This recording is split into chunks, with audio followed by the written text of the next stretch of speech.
پطرس کے مضامین سے اقتباسات۔ پطرس بخاری۔ سویرے جو کل آنکھ میری کھلی، میں رقم طراز ہیں۔ اب جو ہم کھڑکی میں سے آسمان کو دیکھتے ہیں تو جناب ستارے ہیں کہ جگمگا رہے ہیں۔ سوچا کہ آج پتہ چلائیں گے کہ یہ سورج آخر کس طرح سے نکلتا ہے، لیکن جب گھوم گھوم کر کھڑکی میں سے اور روشندان میں سے چاروں طرف دیکھا اور بزرگوں سے صبح کاذب کی جتنی نشانیاں سنی تھیں ان میں سے ایک بھی کہیں نظر نہ آئی تو فکر سی لگ گئی کہ آج کہیں سورج گرہن نہ ہو۔ کچھ سمجھ میں نہ آیا تو پڑوسی کو آواز دی، لالا جی لالا جی۔ جواب آیا، ہوں۔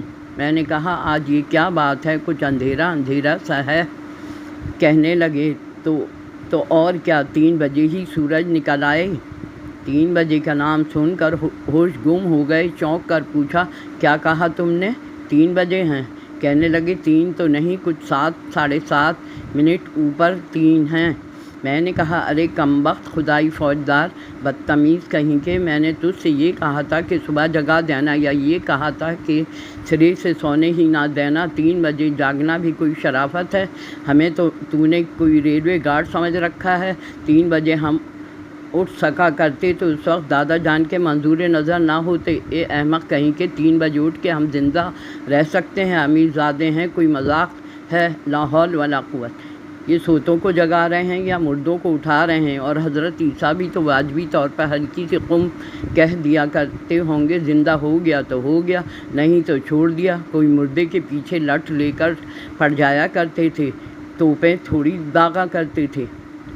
پطرس کے مضمون کتے کو ادب العالیہ میں شمار کر سکتے ہیں، جس میں انہوں نے ایسا پیارا طنز و مزاح تحریر کیا ہے جو رہتی دنیا تک یاد رہے گا۔ اس میں ایک طرف کتے کی نفسیات بیان کی گئی ہیں تو دوسری طرف معاشرے پر اور کتا صنف انسانوں پر گہرا طنز کیا گیا ہے۔ اپنے اسی شاہکار مضمون میں آپ لکھتے ہیں، علم الحیوانات کے پروفیسروں سے پوچھا، سلوسریوں سے دریافت کیا، خود سر کھپاتے رہے، لیکن کچھ سمجھ میں نہ آیا کہ آخر کتوں کا کیا فائدہ ہے۔ کہنے لگے، وفادار جانور ہے۔ اب جناب اگر وفاداری اس کا نام ہے تو شام کے 7 بجے جو بھونکنا شروع کیا تو لگاتار بغیر دم لیے صبح کے 6 بجے تک بھونکتے ہی چلے گئے تو ہم لنڈورے ہی بھلے۔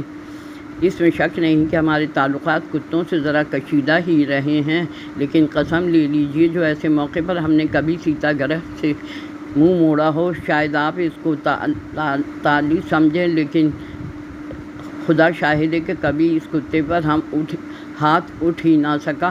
اگر آپ نے ہم جیسی طبیعت پائی ہے تو آپ دیکھیں گے کہ ایسے موقع پر آیت الکرسی آپ کے ذہن سے اتر جائے گی اور اس کی جگہ آپ دعائے قنوت پڑھنے لگ جائیں گے۔ اس مضمون میں انہوں نے رعایت لفظی موازنہ اور پیروڈی بھی موجود ہے۔ کہوں کس سے میں کہ کیا ہے سگے راہ بری بلا ہے، مجھے کیا برا تھا مرنا اگر ایک بار ہوتا۔ لاہور کا جغرافیہ میں لکھتے ہیں کہ لاہور ہے، اگر اس پتے سے آپ کو لاہور نہیں مل سکتا تو آپ کی تعلیم ناقص اور آپ کی ذہانت فاتر ہے۔ پطرس بخاری اپنے ایک شاہکار مضمون مرحوم کی یاد میں یوں رقم طراز ہیں، جب دوستی پرانی ہو گئی تو گفتگو کی چندہ ضرورت باقی نہیں رہتی اور دوست ایک دوسرے کی خاموشی سے بھی لطف اندوز ہو سکتے ہیں۔ بائسکل کے مضمون میں کہتے ہیں، آخرکار بائسکل پر سوار ہوا، پہلا ہی پاؤں چلایا تو ایسا محسوس ہوا جیسے کوئی مردہ اپنی ہڈیاں چٹخا کر اپنی مرضی کے خلاف زندہ ہو رہا ہو۔ زنجیر ڈھیلی تھی، میں جب کبھی پیڈل پہ زور ڈالتا تو اندر ایک انگڑائی پیدا ہوتی جس سے وہ تن جاتی اور چڑ بولنے لگتی، پھر ڈھیلی ہو جاتی۔ پچھلا پہیہ گھومنے کے علاوہ جھومتا بھی تھا، یعنی ایک تو آگے کو چلتا تھا، دوسرے دائیں سے بائیں اور بائیں سے دائیں کو بھی حرکت کرتا تھا۔ چنانچہ سڑک پر جو نشان پڑتا جاتا تھا اسے دیکھ کر یوں لگتا تھا جیسے کوئی مخمور سانپ لہرا کے گزر گیا ہے۔